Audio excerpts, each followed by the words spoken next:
ಸರ್ಕಾರಿ ಶಾಲೆ ಮಕ್ಕಳಿಗೆ ಊಟದ ತಟ್ಟೆ ತೊಳೆಯಲು ನೀರಿಲ್ಲ. ರೈತರ ಜಮೀನಿನಲ್ಲಿ ತಟ್ಟೆ ತೊಳೆಯುತ್ತಿರುವ ಪುಟಾಣಿಗಳು. ಹೆಣ್ಣು ಹುಡುಗರ ಬರ್ತಾ ಇಲ್ಲ ಸಾಲಿಗೆ.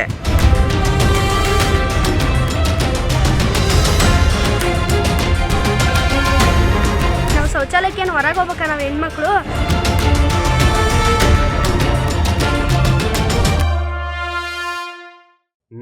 ನೀವೆಲ್ಲ ಕಲ್ತಿದ್ದು ಇಂಥದ್ದೇ ಸರ್ಕಾರಿ ಶಾಲೆಯಲ್ಲಿ ಕಂಡ್ರೆ.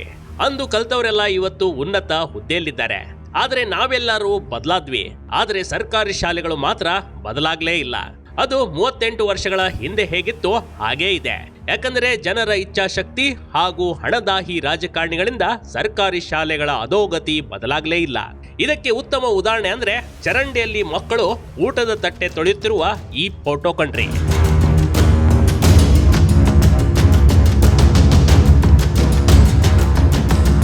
ಈ ಫೋಟೋ ಜಮಖಂಡಿಯ ಹಳ್ಳಿಯೊಂದರಲ್ಲಿ ಕಂಡು ಬಂದ ಫೋಟೋ ಸಖತ್ತಾಗಿ ವೈರಲ್ ಆಗಿತ್ತು. ಆದ್ರೀಗ ಅದೇ ಮಾದರಿಯಲ್ಲಿ ಹಾವೇರಿಯ ರಟ್ಟಹಳ್ಳಿ ತಾಲೂಕಿನ ಬುಳ್ಳಾಪುರ ಗ್ರಾಮದಲ್ಲೂ ಮಕ್ಕಳು ನೀರಿಗಾಗಿ ಪರದಾಡುತ್ತಿವೆ. ಇಲ್ಲಿನ ಸರ್ಕಾರಿ ಹಿರಿಯ ಪ್ರಾಥಮಿಕ ಶಾಲೆಯಲ್ಲಿ ಮಕ್ಕಳು ಊಟ ಮಾಡಿದ ನಂತರ ಕೈ ತೊಳೆಯಲು ನೀರಿನ ಅಭಾವ ಕಂಡು ಬರ್ತಿದೆ.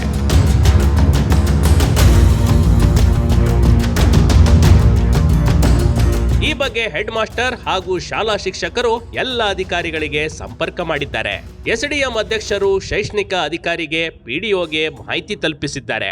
ಆದ್ರೂ ಯಾವುದೇ ಪ್ರಯೋಜನ ಆಗಿಲ್ಲ ಕಣ್ರಿ. ಮಕ್ಕಳು ಮಧ್ಯಾಹ್ನದ ಊಟ ಆದ್ಮೇಲೆ ತಟ್ಟೆ ತೊಳೆಯಬೇಕು. ಆದ್ರೆ ಕೈ ತೊಳೆಯಲು ನೀರಿಲ್ಲ ಅಂದ್ರೆ ಏನ್ ಮಾಡೋದು ಹೇಳಿ.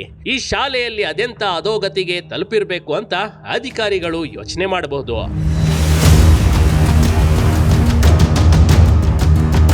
ಎಲ್ಲರಿಗೂ ಸರ್ಕಾರಿ ಜಾಬ್ ಬೇಕು, ಸರ್ಕಾರಿ ಸಂಬಳ ಬೇಕು, ರಾಜಕೀಯ ಮಾಡೋದಕ್ಕೂ ಸರ್ಕಾರ ಬೇಕು.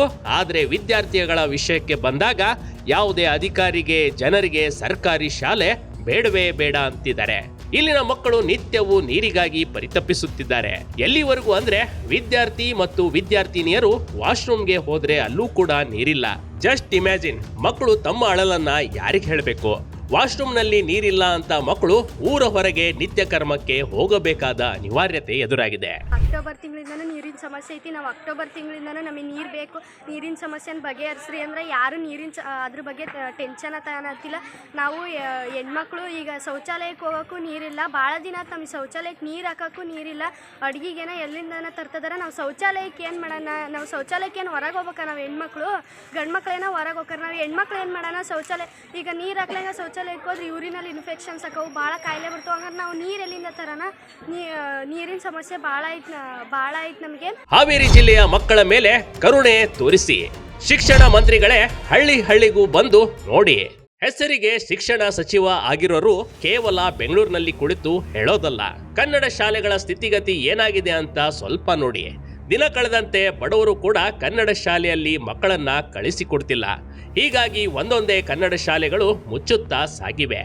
ಈ ಶಾಲೆಗಳ ಅಭಿವೃದ್ಧಿ ಆಗಬೇಕಾದ್ರೆ ಕನ್ನಡ ಸಂಘಟನೆಗಳು, ಕನ್ನಡಿಗರು ಅಷ್ಟೇ ಏಕೆ, ಪ್ರತಿಯೊಬ್ಬರು ಮುಂದೆ ಬರಬೇಕು. ನಮ್ಮ ಶಾಲೆ ನಮ್ಮ ರಕ್ಷಣೆ ಅಡಿ ಇದನ್ನ ಬಗೆಹರಿಸಬೇಕಾಗಿದೆ.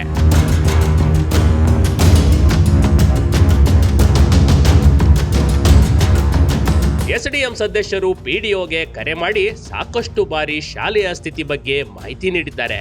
ಆದ್ರೆ ಪಿಡಿಒ ಮಾತ್ರ ನಮಗೂ ಶಾಲೆಗೂ ಸಂಬಂಧವೇ ಇಲ್ಲ ಅಂತ ಕುಳಿತುಕೊಂಡಿದ್ದಾರೆ. ಕಳೆದ 5 ತಿಂಗಳಿಂದ ಮಕ್ಕಳು ಬೇರೆಯವರ ಜಮೀನಿಗೆ ಹೋಗಿ ಬಿಸಿಯೂಟದ ತಟ್ಟೆ ತೊಳೆಯುತ್ತಿದ್ದಾರೆ.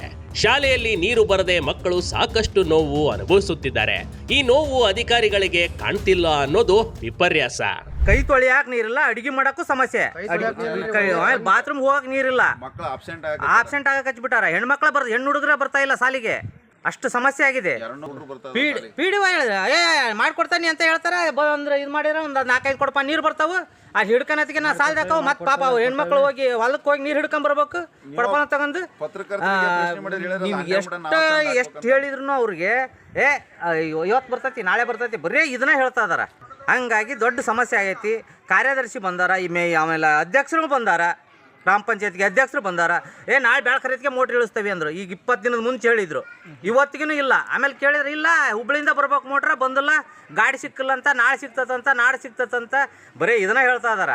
ಆ ಸಾಲಿ ಬಿದ್ದು 2 ವರ್ಷ ಆಯ್ತು. ಮಳೆಗಾಲದಾಗ ಸಾಲಿ ಬಿದ್ದು ಮಕ್ಕಳಿಗೆ ಸಾಲಿಲ್ಲ, ಹೊರಗೆ ಕುಂದ್ರಿಸಿ ಪಾಠ ಮಾಡ್ತಾ ಇದ್ದೇವೆ. ಸರ್ಕಾರಿ ಶಾಲೆಯಲ್ಲಿ ಸಾಕಷ್ಟು ಸಮಸ್ಯೆಗಳು ಎದುರಾಗಿವೆ. ಈ ಸಮಸ್ಯೆಗೆ ಕೂಡಲೇ ಪರಿಹಾರ ಬೇಕಾಗಿದೆ.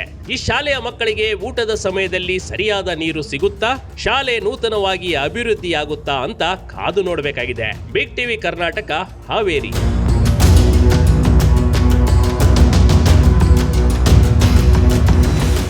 ಬಿಗ್ ಟಿವಿ ಕರ್ನಾಟಕ ಯೂಟ್ಯೂಬ್ ಚಾನೆಲ್ಗೆ ಈಗಲೇ ಸಬ್ಸ್ಕ್ರೈಬ್ ಮಾಡಿ.